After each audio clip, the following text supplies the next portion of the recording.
ano na siya. Parang baby ko lang yung pag-kiss ko yan.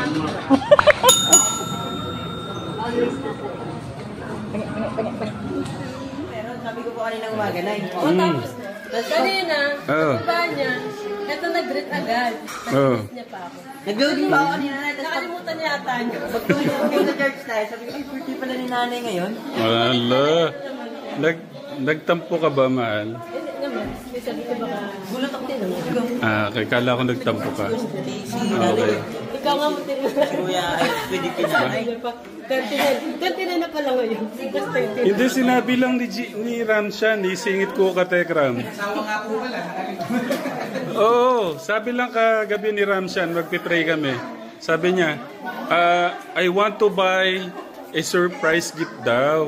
Sabi niya gano'n. Yun kaya, oo nga pala. Oh, kuya. Saan po yan eh? Wala siya ng salas ko yan. Sa Paula na sa pagbabalan po sa amin. Pag-iingat din po sila kapatid sa mga kaya na labi ng mga church. Ang kiss mo na. Hindi na. Nakaingis ba?